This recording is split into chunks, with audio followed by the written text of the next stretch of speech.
this morning. How are you doing? I'm great, thank you. Good. Look, a few things I want to talk to you about today. We'll start with the nurses' strike, which is taking place today. 30,000 unionised nurses striking over pay and working conditions. Do you think this could have been avoided? Well, clearly we avoided it in 9 years of government. We did not have one nurses' strike, and we managed to be able to put up nurses' pay most of those years. So quite clearly something's broken down, the relationship between the nurses' organisation and the government.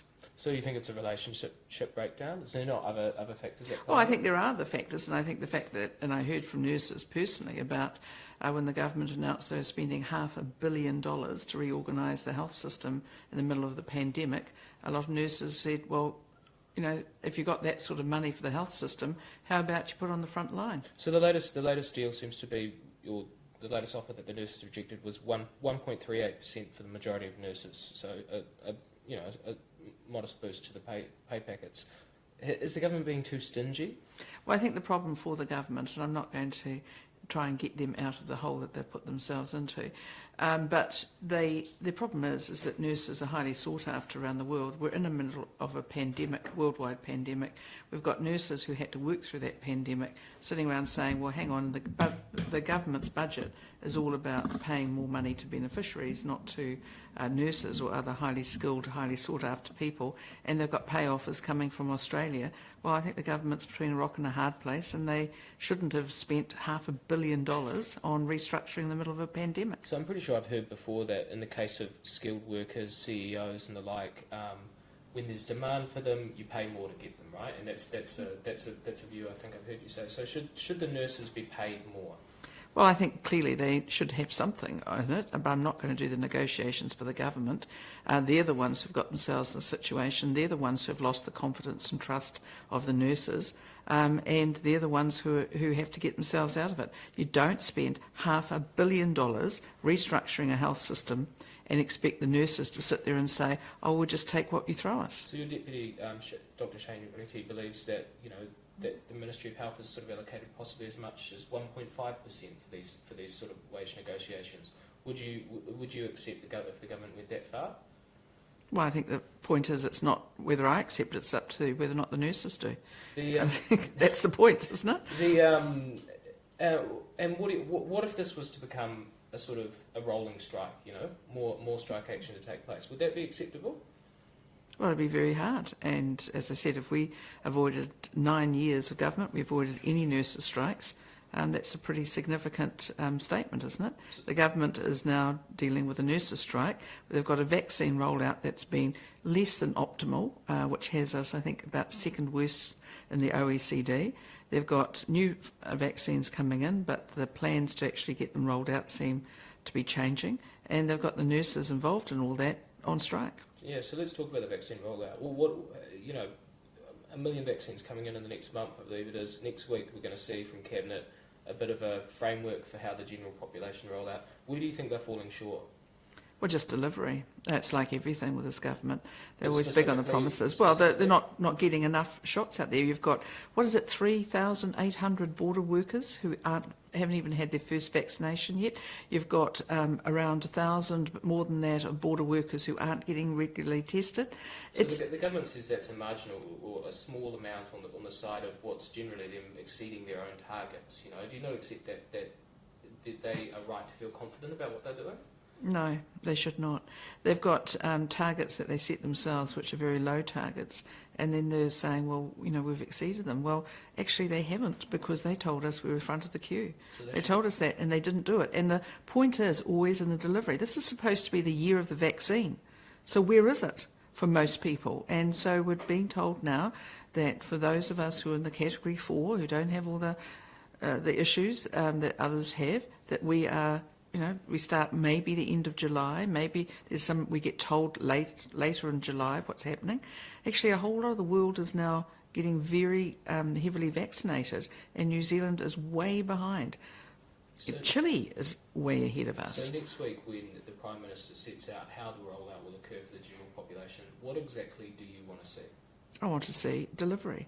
I want to see promises that are being kept, because what we've seen so far is that the promises around the vaccine have been made easily but have not been kept. And it's always in the delivery for this government, whether it's in shovel-ready projects, whether it's in vaccine rollout, whether it's in Kiwi Build, it's always in the delivery, and the promises are easy to make. So what I want the government to actually come up with and to put as a plan that they will stick to, and that will have New Zealanders properly vaccinated by the start of next year, which is what they've said in the budget that they're predicating their budget documents on. I just can't see it happening under this particular government. So you won't, feasibly we won't see delivery next week because it takes a while to roll out the vaccine, right? But I mean, at the moment, New Zealanders don't fully understand how the vaccine will be rolled out. Do you think the government needs to come forward on matters of like technical planning?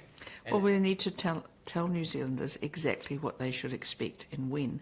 So we have people ringing us in our offices and asking us, how do I find out when I get the vaccine? We say, well, this is the website, this is what you have to go through.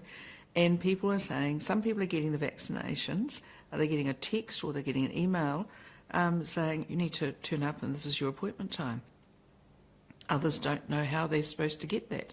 So there's no particular explanations being given to people that seem to be either coherent or reliable. And I just think that the government needs to be very clear.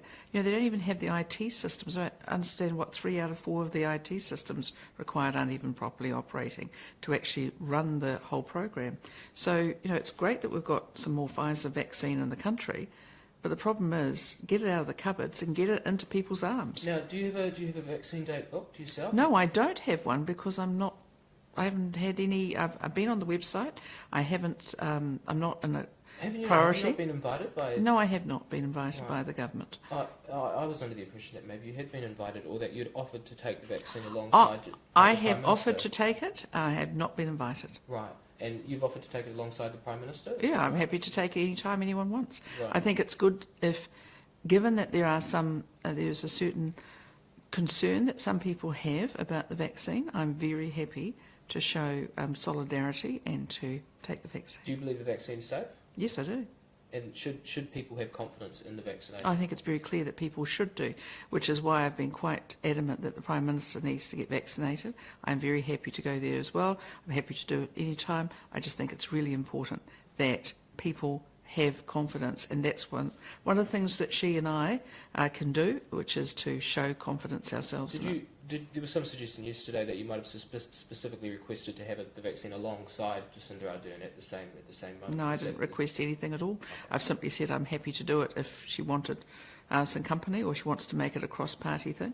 That's fine. And clearly, you know, it's like happy to help in any way. When do you hope it happens for you? Well, when it's available, there's no point me sitting around hoping. I mean, I've hoped for a whole lot of things for this government, including Kiwi Build houses. So I'm not going to hold my breath waiting. Let's move on to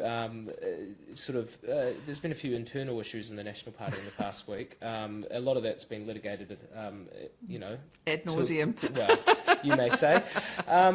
Tomorrow, Nick Smith is going to give his valedictory speech.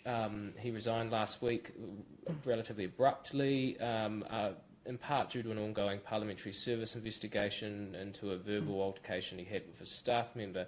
It kind of feels like we're at a point now where we understand that altercation, the two parties involved, Smith and the staff, they sort of had moved on, but someone else had made a complaint.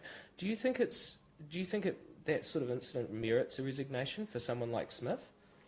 Well, that's not the only reason he's going. I mean, he indicated to me, I think it was late last year, that he was unlikely to serve out the whole of the term. And, you know, and he's also told media that he, after Bill English left, that he thought then whether or not he should leave.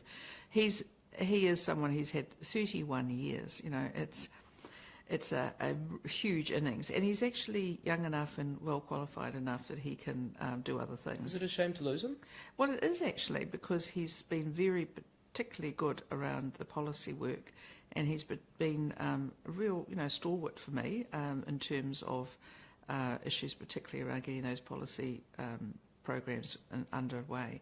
But look, I also understand that he has other things to do, and I think he's just it's pretty clear. Politicians, after many years, get really sick of all the invasiveness and the lack of privacy. There's been a bit of sort of to and fro about what nudged him out the door, you know. And am I right that you've said that you didn't tell him he should resign? Well, he said that, and I've always said that I won't talk about any details of any conversations I might or might not have with our MPs. But I will always, I will always say to MPs, if I ever hear of anything that they need to know about, I'll always pass it on. Such as a news story about the event that didn't eventuate? Well, I'm just saying exactly what I've said, which is my practice is also, just as every leader has also in the past, let me know if they hear anything. But I'm not going to go down the track of discussing anything that I might or might not have said with Nick Smith, or what he might or might not have said to me. But I will say that he has resigned. You did just share a conversation before that you had with him last year where he said he wouldn't serve out the term. Well, that's because he's actually put that out as well. He's given me a statement that he wanted to have said, so that's I'm happy to say that. What needs to happen? I think the National Party's having its AGM next month. Is that correct? Yes. No, it's August. Is our AGM. And what needs to happen for the party to move past these problems? You know, we've seen in the last week Jake Bazant, former candidate, has certain revelations about him have meant he's lost he's removed himself from the party. You know, what needs to happen to stop these things occurring in the future? Well, we've had a review, obviously, on processes and obviously the last 3 years or more. And what's really clear, one of those things is around the selection of candidates, that it needs to be basically rejigged, and particularly when you consider that we now live in a digital world and we have social media and everything else. And sometimes we have a lot more people who go and spend time overseas and come back again.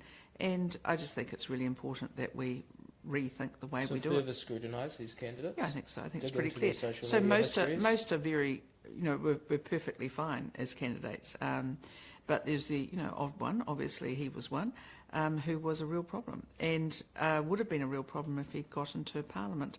But other parties have these issues. I mean, we've seen it with the Darren Hughes issues, we've seen it with Mecca Pfeiffer, we've seen it with Trevor Mallard, ongoing running sore that the government has to deal with. There was some suggestion yesterday from one of your MPs that maybe psychological testing, like is done for high-ranking senior civil servants, is needed. Do you think such a measure could? Well, that'll be something that the board and the party will consider. I think it's really important that we have people who have the right skills, that they have the right character is the most important thing, and that they understand the party and the volunteer base that actually makes everything work.